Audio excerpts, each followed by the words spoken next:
ತವಕಕ್ಕೂ ಕೂಡ ಕಾರಣ ಆಗಿದೆ. ಹೌದು, RCB ಈ ಲೆವೆಲ್ಗೆ ಒಂದು ಬ್ರ್ಯಾಂಡ್, RCB ಫ್ರಾಂಚೈಸಿಗೆ ಇಷ್ಟೆಲ್ಲ ಫ್ಯಾನ್ ಫಾಲೋವರ್ಸ್ ಬರಲಿಕ್ಕೆ, RCB ಇಷ್ಟೆಲ್ಲ ಫ್ಯಾನ್ಸ್ ಅಭಿಮಾನಿಗಳನ್ನು ಹೊಂದಲಿಕ್ಕೆ, ಇಷ್ಟೆಲ್ಲ ಅಭಿಮಾನಿಗಳು RCBಗೆ ಸಪೋರ್ಟ್ ಮಾಡಲಿಕ್ಕೆ ಪ್ರಮುಖ ಕಾರಣ ವಿರಾಟ್ ಕೊಹ್ಲಿ ಫ್ಯಾನ್ಸ್ ಹೆಚ್ಚಿಗೆ ಜನ ಇದ್ದಾರೆ, ಅವರೆಲ್ಲ RCBಗೆ ಬಂದಿರೋದು. ಓಕೆ, ವಿರಾಟ್ ಕೊಹ್ಲಿ ಒಂದೇ ಫ್ರಾಂಚೈಸಿ ಪರವಾಗಿ IPL ನಲ್ಲಿ ಆಡಿರೋದು, ಕಳೆದ 18 ವರ್ಷಗಳಿಂದ ಆಡಿದ್ದಾರೆ. ಹಾಗಾಗಿ 18 ವರ್ಷಗಳಲ್ಲಿ ಒಂದು ಕಪ್ಪನ್ನು ಕಳೆದ ವರ್ಷ ಗೆದ್ದಿದ್ದಾರೆ. ಈ ಬಾರಿ ಮತ್ತೆ ಕಪ್ ಗೆಲ್ಲುವ ಸಾಧ್ಯತೆ ಇದೆ. ಅದರಲ್ಲೂ ವಿರಾಟ್ ಕೊಹ್ಲಿ ಒಂದು ಅದ್ಭುತವಾದ ಫಾರ್ಮಲ್ಲಿ ಇದ್ದಾರೆ. ಚೇಜಿಂಗ್ ಅಂತ ಬಂದಾಗ ವಿರಾಟ್ ಕೊಹ್ಲಿಯನ್ನ ಏನು ಬೀಟ್ ಮಾಡುವಂಥ ಬ್ಯಾಟ್ಸ್ಮನ್ ಮತ್ತೊಬ್ಬನು ಇಲ್ಲವೇ ಇಲ್ಲ ಅನ್ನೋ ಥರ ಅವ್ರು ಚೇಜ್ ಮಾಸ್ಟರ್ ಅಂತ ಹೇಳ್ತಾರೆ. ಅದ್ಭುತವಾದ ರೆಕಾರ್ಡ್ಸ್ ವಿರಾಟ್ ಕೊಹ್ಲಿ ಅವರಿಗೆ ಪರವಾಗಿದ್ದಾವೆ. ಆಮೇಲೆ ಈ ಬಾರಿ ವಿರಾಟ್ ಕೊಹ್ಲಿ ಸ್ಟ್ರೈಕ್ ರೇಟ್ ತುಂಬ ಜಾಸ್ತಿ ಇದೆ. ಅವರು ಯಾವಾಗ 30+ ರನ್ ಹೊಡೆದಿದ್ದಾರೆ, ಎಲ್ಲ ಬಾರಿಯೂ IPL ನಲ್ಲಿ RCB ಗೆದ್ದಿದೆ. ಹಾಗಾಗಿ ಕೊಹ್ಲಿ ಒಬ್ರು ಆಡ್ಬೇಕಂತ ಅಲ್ಲ ನಿಶ್ಚಿತ, ಕೊಹ್ಲಿ ಅಂತ ಆಟಗಾರ ತಂಡದಲ್ಲಿ ಇದ್ರೇ ಒಂಥರ ಇನ್ಸ್ಪಿರೇಷನ್ ತರ. ಅವ್ರು ಒಬ್ರು ಆಡಿದ್ರೆ 11 ಆಟಗಾರರು ಕೊಹ್ಲಿ ತರ ಆಟ ಆಡ್ಲಿಕ್ಕೆ ಶುರು ಮಾಡ್ತಾರೆ. ಹಾಗಾಗಿ ಕೊಹ್ಲಿ ಅಂತವ್ರು ಒಬ್ರು ತಂಡದಲ್ಲಿ ಇರಬೇಕು. ಆ ಒಂದು ಲಕ್ RCBಗಿದೆ. RCB ಸತತ 2ನೇ ಬಾರಿ ಫೈನಲ್ಗೆ ಹೋಗಿರೋದ್ರಿಂದ RCB ಗೆಲ್ಲೋ ನಿರೀಕ್ಷೆ ಹೆಚ್ಚಿಗೆ ಆಗ್ತಾ ಇದೆ. ಕಿಂಗ್ ಕೊಹ್ಲಿ ಫಾರ್ಮ್ ಇದರಲ್ಲಿ ನೀವು ಹೇಳಿರೋ ಪ್ರಕಾರ ಪ್ರಮುಖವಾದಂತ ಪರಿಣಾಮವನ್ನು ಬೀರುತ್ತೆ. ಅದರ ಜೊತೆಗೆ ಸರ್, ಈಗ ಇಂಪಾರ್ಟೆಂಟ್ ಏನಪ್ಪಾ ಅಂತಂದ್ರೆ RCB ಪ್ಲೇಯಿಂಗ್ 11 ಯಾವ ರೀತಿ ಇರುತ್ತೆ ಅನ್ನುವಂಥದ್ದು ಒಂದು. ಜೊತೆಗೆ ತುಂಬಾ ಜನ ಚೆನ್ನಾಗಿ ಈಗಾಗಲೇ ಈ ಬಾರಿ ಮ್ಯಾಚ್ ಎಲ್ಲ ಆಡ್ತಾ ಇದ್ದಾರೆ ಕೂಡ. ಫಿಲ್ ಸಾಲ್ಟ್ ಕೂಡ ಅವರ ಹೆಸರು ಇಷ್ಟು ದಿನಗಳ ಕಾಲ ಆಡ್ತಾ ಇರಲಿಲ್ಲ, ಈಗ ವಾಪಸ್ ಆಗಿದ್ದಾರೆ, ಬಂದಿದ್ದಾರೆ. ಅವರು ಫೈನಲ್ ಮ್ಯಾಚ್ ನಲ್ಲಿ ಆಡುವಂತಹ ಸಾಧ್ಯತೆ ಏನಾಗ್ಬಿಟ್ಟಿದೆ ಗೊತ್ತಾ, ಪ್ರತಿಭಾವಂತರ ದಂಡೆ RCB ನಲ್ಲಿ ತುಂಬ್ಕೊಂಡ್ಬಿಟ್ಟಿದೆ.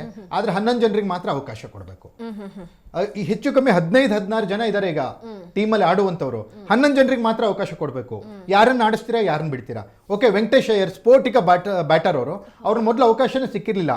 2 ಮ್ಯಾಚಲ್ಲಿ ಅವಕಾಶ ಸಿಕ್ತು, ಅವ್ರು ಅದ್ಭುತವಾಗಿ ಆಡಿದ್ರು, ಗೆಲ್ಸ್ಕೊಟ್ರು ಟೀಮನ್ನು, RCBನ ಗೆಲ್ಸ್ಕೊಟ್ರು. ಈಗ ವೆಂಕಟೇಶ್ ಅಯ್ಯರ್ನ ಕೈ ಬಿಡಕ್ಕಾಗಲ್ಲ. ಜೇಕಬ್ ಬೆಥೆಲ್ ಇದ್ದಾರೆ, ಅವ್ರಿಗೆ ಅವಕಾಶಗಳು ಹೆಚ್ಚಿಗೆ ಸಿಕ್ಕಿಲ್ಲ. ಬಟ್ ಅವರಿಗೂ ಆಟ ಆಡ್ಲಿಕ್ಕೆ ಇನ್ನೂ ಇವತ್ತು ಚಾನ್ಸ್ ಸಿಗೋ ಡೌಟ್ ಅಂತ ಹೇಳಲಾಗ್ತಾ ಇದೆ. ಮತ್ತೆ ಓಪನಿಂಗಿಗೆ ಫಿಲ್ ಸಾಲ್ಟ್ ಮತ್ತೆ ವಿರಾಟ್ ಕೊಹ್ಲಿ ಇತ್ತು ಕಾಂಬಿನೇಷನ್ ಫಸ್ಟಿಗೆ. ಯಾವಾಗ ಫಿಲ್ ಸಾಲ್ಟ್ ಹೋಗ್ತಾರೋ, ಅವ್ರ ದೇಶಕ್ಕೆ ಹೋಗ್ತಾರೋ, ಅವಾಗ ವೆಂಕಟೇಶ್ ಅಯ್ಯರ್ನ ಇಂಟ್ರೊಡ್ಯೂಸ್ ಮಾಡ್ತಾರೆ.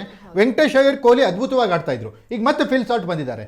ಇವತ್ತು ಫಿಲ್ ಸಾಲ್ಟ್ ನಾಡಿಸ್ತಾರೋ ಅಥವಾ ಯಾರು ವೆಂಕಟೇಶ್ ಅಯ್ಯರ್ ಅವ್ರನ್ನ ಆಡಿಸ್ತಾರೋ ಗೊತ್ತಾಗ್ತಿಲ್ಲ. ಹಾಗಾಗಿ ಫಿಲ್ ಸಾಲ್ಟ್ ಅವ್ರಿಗೆ ಇನ್ನೂ ರಜತ್ ಪಾಟೀದಾರ್ ಇವಾಗ 5 ನಿಮಿಷದ ಮೊದಲು ಪ್ರೆಸ್ ಮೀಟಲ್ಲಿ ಹೇಳಿದ್ದಾರೆ, ಇನ್ನೂ ಫಿಲ್ ಸಾಲ್ಟ್ ಆಡೋದ್ರ ಬಗ್ಗೆ ನಾವು ಇನ್ನೂ ತೀರ್ಮಾನ ಮಾಡಿಲ್ಲ ಅಂತ.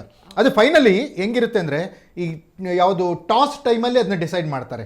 ಆವಾಗಿನ ವಾತಾವರಣ ಹೆಂಗಿರುತ್ತೆ, ಹವಾಮಾನ ಹೆಂಗಿರುತ್ತೆ, ಆಮೇಲೆ ಅಪೋಸಿಷನ್ ಪ್ಲೇಯಿಂಗ್ 11 ಯಾವ ರೀತಿ ಇದೆ, ಅದ್ರ ಮೇಲೆ ನಮ್ದು ಯಾವ ರೀತಿ ಸ್ಟ್ರಾಟಜಿ ಇರುತ್ತೆ, ಯಾವ ರೀತಿ ಪ್ಲಾನ್ ಮಾಡ್ಕೊಂಡು ಹೋಗಬೇಕು, ಒಬ್ರು ಎಕ್ಸ್ಟ್ರಾ ಬ್ಯಾಟರ್ ಬೇಕಾ, ಬೌಲರ್ ಬೇಕಾ, ಅಥವಾ ಆಲ್ರೌಂಡರ್ನ ತೊಗೊಂಡು ಹೋಗ್ಬೇಕಾ, ಈ ಥರದ್ದೆಲ್ಲ ಏನಂದ್ರೆ ಟಾಸ್ ಟೈಮಿಗೆ ಡಿಸೈಡ್ ಮಾಡ್ತಾರೆ ನಿಶ್ಚಿತ. ಓಕೆ, ಈಗ ನೀವು ಹೇಳ್ತಾ ಇದ್ರಿ, ಈಗ ಏನು ಫಿಲ್ ಸಾಲ್ಟ್ ಆಡ್ತಾರ ಅಥವಾ ವೆಂಕಟೇಶ್ ಅಯ್ಯರ್ ಈ ಬಾರಿ ತುಂಬಾನೇ ಚೆನ್ನಾಗಿ ಆಡಿದ್ದಾರೆ ಕೂಡ. ಅವ್ರು ಕೊಟ್ಟಂತಹ ಮ್ಯಾಚ್ ನಲ್ಲಿ ಅವ್ರು ಬೆಂಚ್ ಅನ್ನ ಕಾಯ್ತಾ ಇದ್ರು. ಆದ್ರೆ ಕಳೆದ ಪಂದ್ಯಗಳೇನಿತ್ತು ಅದರಲ್ಲಿ ಅದ್ಭುತವಾದಂತಹ ಪ್ರದರ್ಶನವನ್ನ ತೋರಿಸಿದ್ದಾರೆ.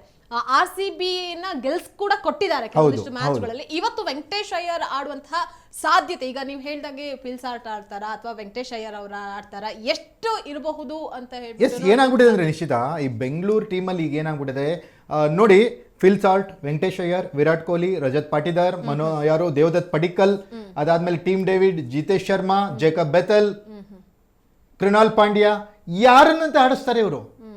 ಇವರೆಲ್ಲರೂ ಅತಿರಥ ಮಹಾರಥರ ತರ ಇದ್ದಾರೆ, ಅದ್ಭುತವಾಗಿ ಆಟ ಆಡ್ತಿದ್ದಾರೆ. ಯಾರನ್ನ ಆಡಿಸ್ತಾರೆ ಅನ್ನೋದ್ರ ಮೇಲೆ ಅಲ್ವಾ ಇರೋ ಒಂದು 5-6 ಪ್ಲೇಸ್ಗಳಲ್ಲಿ ಯಾರನ್ನಂತ ಆಡಿಸ್ತಾರೆ. ಹಾಗಾಗಿ ಫಿಲ್ ಸಾಲ್ಟ್ ಆಡಿದ್ರೆ ವೆಂಕಟೇಶ್ ಅಯ್ಯರ್ ಹೊರಗೆ ಕೂತ್ಕೋಬಹುದು, ವೆಂಕಟೇಶ್ ಅಯ್ಯರ್ ಆಡಿದ್ರೆ ಫಿಲ್ ಸಾಲ್ಟ್ ಹೊರಗೆ ಕೂತ್ಕೋಬಹುದು, ಜೇಕಬ್ ಬೆಥೆಲ್ಗೆ ಸ್ಥಾನ ಸಿಗದೇನೂ ಇರ್ಬೋದು. ಓಕೆ, ಹಾಗಾಗಿ ಒಂದು ರೀತಿ ಪ್ಲೇಯಿಂಗ್ 11 ನೀವೇನು ಹೇಳ್ತಿರಲ್ಲ, ಆ ಪ್ಲೇಯಿಂಗ್ 11 ಸ್ಟ್ರಾಟಜಿಯನ್ನ, ಪ್ಲೇಯಿಂಗ್ 11 ರೂಪರೇಷೆ ಮಾಡೋದೇ ಈಗ RCBಗೆ ದೊಡ್ಡ ತಲೆನೋವು ಅಂತ ಆಡುತ್ತಾ ಇದೆ. ಯಾರನ್ನ ಆಡಿಸ್ಬೇಕು, ಯಾರನ್ನ ಬಿಡಬೇಕು, ಎಲ್ಲರೂ ಅದ್ಭುತವಾಗಿ ಫಾರ್ಮಲ್ಲಿದ್ದಾರೆ, ಎಲ್ಲರೂ ರನ್ ಹೊಡೆದಿದ್ದಾರೆ. ಹಾಗಾಗಿ ಒಂದು ರೀತಿ ಸಂದಿಗ್ಧತೆಯಲ್ಲಿ RCB ಮ್ಯಾನೇಜ್ಮೆಂಟ್ ಇದೆ ಅಂತ ಅನ್ಕೋಬೇಕಷ್ಟೇ ಈಗ ನಿಶ್ಚಿತ.